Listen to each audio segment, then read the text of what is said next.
Olá, sejam todos muito bem-vindos a mais este momento de reflexão à luz da doutrina espírita. Hoje nós estamos analisando o livro Missionários da Luz, no capítulo 2, com o título A Epífase. Mas antes, pessoal, deixa eu lhes pedir para clicar no gostei, porque ao final desta apresentação, se vocês tiverem gostado, vocês irão fazer outras atividades e não se lembrarão de clicar no gostei. Ao passo que, se não gostarem desta apresentação, com toda certeza irão lembrar de voltar e clicar no não gostei. Então aproveite agora e clique no gostei, porque assim vocês estarão auxiliando, participando no crescimento deste canal, o canal do Prozebem TV, do Pronto Socorro Espiritual Bezerra de Menezes, em Aracaju, Sergipe, Brasil. Então, hoje, analisando a Epífase, segundo André Luiz e seu mentor Alexandre. Então, André Luiz havia sido levado para uma reunião mediúnica. E lá, ele adentrando ao local, ele percebeu que apenas um médium estava apto às comunicações daquele dia, né? Dentre os vários participantes, eram mais de 20 participantes. E somente um havia se preparado, vinha se preparando ao longo dos dias, das semanas, dos meses, para se tornar um médium servidor, né, aos espíritos.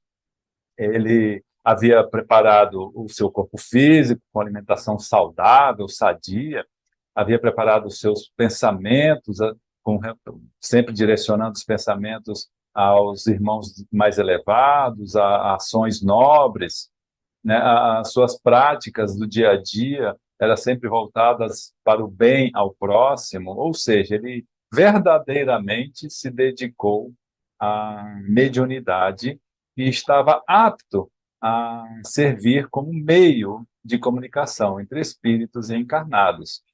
E então este apto que André Luiz e Alexandre identificaram, ele estava nessa condição porque a epífase dele é uma glândula que todos nós apresentamos, se colocarmos os dedos entre a sobrancelha e sobre as orelhas, onde essas linhas imaginárias se cruzarem, ali estará uma pequena glândula, a epífase, na base do nosso cérebro, que todos nós temos e trazemos, que na época de André Luiz encarnado como médico, ela era considerada como uma glândula morta, não tinha função, a não ser nos primeiros anos da infância, como definidora e produtora dos órgãos sexuais. Acabou esse período, se tornava uma glândula morta, né? E até ele mesmo coloca isso no livro, né?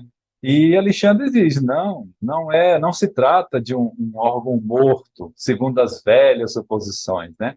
Alexandre diz, é uma glândula de vida mental, é uma glândula que os neurologistas comuns não a conhecem muito bem. Os psiquiatras, apesar de tentarem entender melhor, né, mais e melhor a sua função, os seus segredos, também não conseguem. Os psicólogos, como Alexandre mesmo diz, os psicólogos vulgares ignoram-na, né, nem dão atenção a ela. Somente a partir de Freud é que esta glândula passou a ser estudada. Freud pesquisou os desvios, né, da libido humana, né, e identificou como um exagero da influenciação da libido vinda pelos estudos da secreção dos hormônios produzidos pela epífase. Então, ele estudava bastante a indisciplina congênita da humanidade e descobriu que a epífase estava no centro dessa questão. Bom, é, André Luiz até retrucou um pouco, né, que a ideia que estava predominando na época não era bem aquela. Então, para ele foi todo um deslumbramento em saber tudo disso. Mas Alexandre reforça, né, que aos 14 anos, aproximadamente nessa fase, ela trabalha como um reforço para se tornar o adolescente um homem nos aspectos sexuais. Ela tem atribuições essenciais específicas para isso, trabalhar o adolescente em transformar-se em um homem sexualmente, ou seja, produtor de vida, né, com o seu órgão sexual. E interessante, né, que Alexandre diz que, além disso, além dessa função orgânica, física, material dos nossos corpos físicos, ela preside os fenômenos nervosos da emotividade. Interessante perceber, né? Porque ele deixa entrever as grandes faculdades criadoras que a epífise tem. É, que ela, até André Luiz fala, mas e as glândulas genitais? Para que servem então, né? Aí o Alexandre, mentor de André Luiz, diz, né? São demasiadamente mecânicas para guardarem os princípios sutis que quase imponderáveis da geração da vida. Acham-se absolutamente controlados pelo potencial magnético, que a epífase é a fonte fundamental. A epífase controla os órgãos sexuais. E que os órgãos sexuais, a única função dela basicamente uma geração, uma pequena participação na geração da vida. A epífase concentra um maior potencial magnético, que as glândulas genitais segregam os hormônios do sexo, mas a glândula pineal segrega os hormônios psíquicos, né? A unidade força, como o Alexandre diz, que vão atuar de uma maneira positiva, né? As energias geradoras da vida. Né? Que os cromossomos, inclusive, da bolsa genital são definidos, né, pela influenciação que a epífase lhes dá.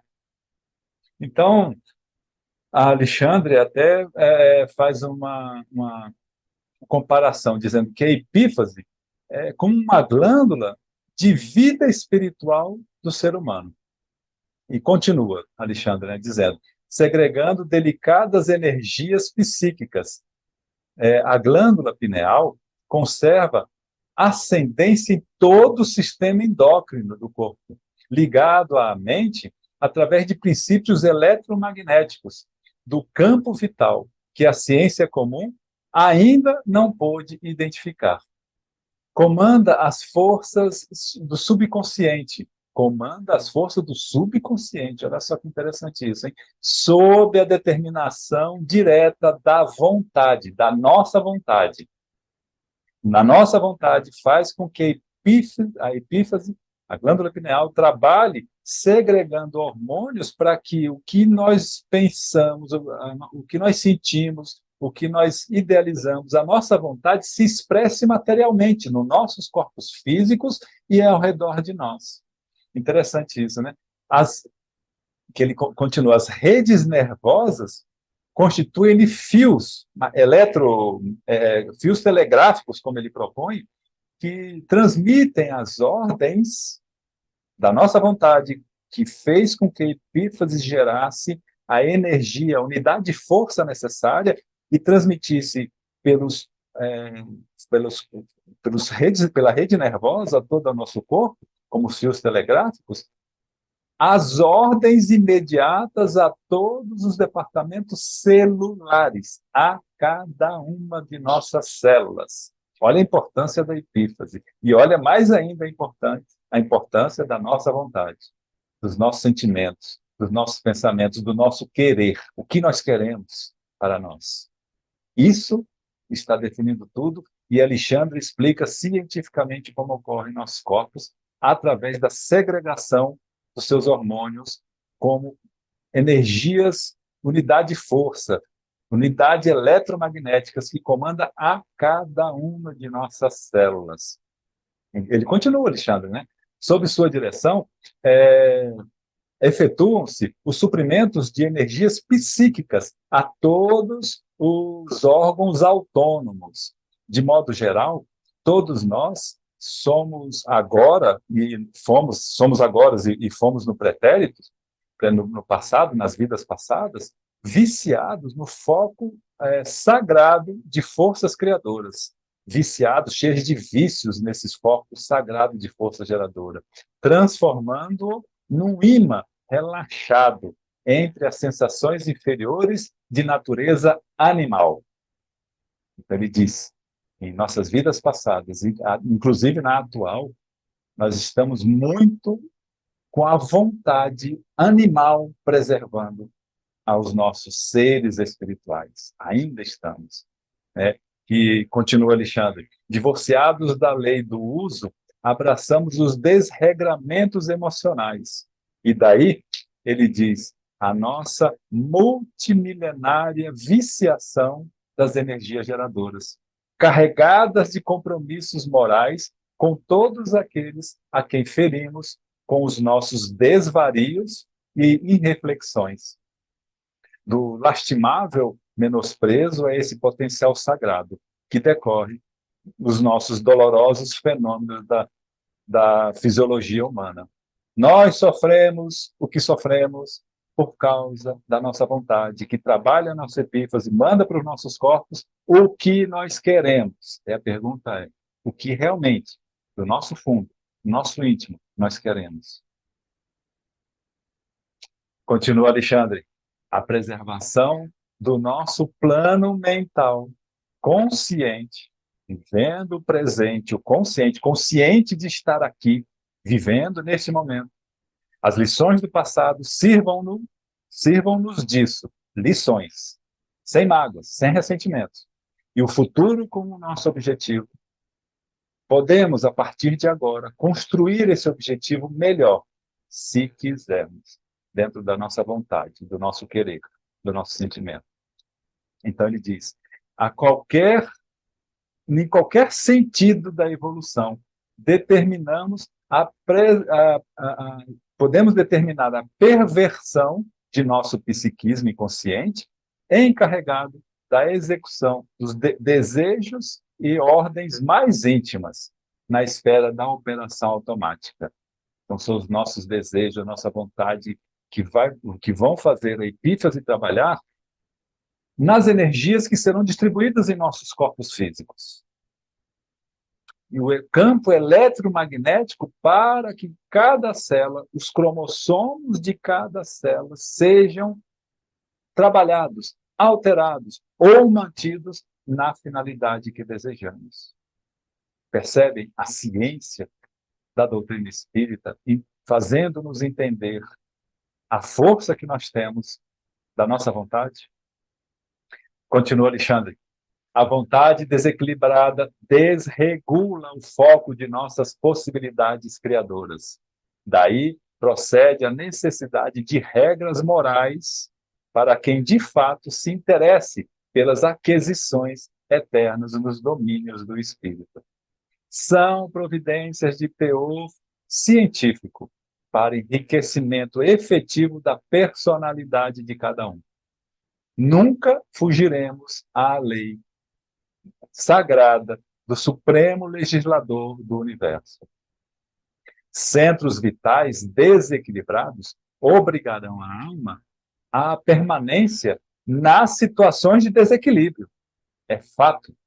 Centros vitais desequilibrados obrigarão a alma à permanência nas situações de desequilíbrio. Vai permanecer em mundo de prova e expiação. Ou quer se regenerar, quer realizar a sua reforma íntima, quer identificar quem é, quais são as suas vontades e trabalhar na evolução, no melhoramento dessas vontades para participar de um mundo de regeneração, é a colocação de Alexandre para todos nós. E a vontade é única e exclusivamente de cada um de nós. Mas Alexandre ainda continua. Agora, diz Alexandre, aclaram-nos os raciocínios de modo franco. Receber o corpo nas concessões do reencarnacionismo não é ganhar um barco para a nova aventura, nos casos das circunstâncias, mas significa responsabilidade definitiva nos serviços de aprendizagem, elevação e reparação nos esforços evolutivos ou redentores. Esse corpo físico não nos foi dado de graça, é para que aprendamos a controlar e no primeiro nos entender, depois a controlar e segundo, e em terceiro estágio direcionar a nossa vontade para a nossa evolução como espíritos. Segregando unidades, forças, continuou Alexandre, né? Pode ser comparada a uma poderosa usina que deve ser aproveitada e controlada nos serviços de iluminação, refinamento e benefício da personalidade, e não relaxada em gastos excessivos do suprimento psíquico nas emoções de baixa classe. Reforcilar-se nos charcos das sensações inferiores é retê-la nas correntes tóxicas dos desvarios de natureza animal e na despesa excessiva de energias sutis. Muito dificilmente que conseguem o ser humano levantar-se depois do mergulho nessas terríveis sombras que se prolonga além da morte corporal. É indispensável cuidar atentamente da economia de nossas forças vitais, em todos os serviços honestos de desenvolvimento das faculdades superiores. Contra os perigos possíveis à excessiva acumulação de forças nervosas, somos chamados às secreções elétricas da epífase, aconselham os nossos irmãos de luz, que pratiquemos atividades físicas, né, para satisfazer essa parte orgânica, né, do ímpeto orgânico, dessa energia orgânica, né, defeituosa, incompleta, como eles dizem que somos, todos nós, em termos de matéria. Incontestavelmente, afirma Alexandre, a ginástica e o exercício controlado são os fatores valiosos de saúde para a competição esportiva honesta, é fundamento precioso de socialização, preservação das energias psíquicas para engrandecimento do espírito eterno. O ser humano vive esquecido de Jesus, que ensinou a virtude como esporte da alma. Então, direciona-nos, Alexandre, para que percebamos a necessidade de o que é físico ser exposto através de exercícios físicos para a saúde do próprio corpo físico. Aí André Luiz, finalizando, diz: percebo nitidamente o porquê dos dramas que sucedem ininterruptos, as aflições que parecem nunca chegar ao fim, as ansiedades que esbarram no crime, o cipoal do sofrimento envolvendo lares e corações. O homem sempre disposto a viciar os centros sagrados da sua personalidade, sempre inclinado a contrair novos débitos, mais dificilmente decidido, muito mais dificilmente decidido a retificar ou a pagar. Ou seja, estamos sempre inclinados para esse lado. Agora, por que estamos inclinados para esse lado? Porque faz parte da nossa natureza que até há algumas centenas ou milhares de vidas atrás eram instintivas. Vivemos as sensações num passado recente e agora estamos trabalhando os sentimentos. Precisamos identificar os nossos ainda resquícios de instintos e de sensações para transformá-los em sentimentos elevados. São essas as finalidades de todos nós nesta vida reencarnada. Deixar os instintos como algo do passado, apenas extrair as lições, como tudo do passado. Mágoas, ressentimentos, violências, agressões, são lições que não devemos nos ater a elas. Sensações, e sim viver o presente, direcionado para o futuro, aprendendo com aquelas lições. E conclui, então, o uso respeitável dos patrimônios da vida, a união enobrecedora, a aproximação digna constituem o programa de elevação. É, portanto, indispensável distinguir entre harmonia e equilíbrio. Conclui ah, Alexandre para todos nós. É essa mensagem que eu deixo nessa reflexão, para que levemos e nos leve a pensar sobre a nossa postura nesta nossa vida reencarnada. Que assim seja.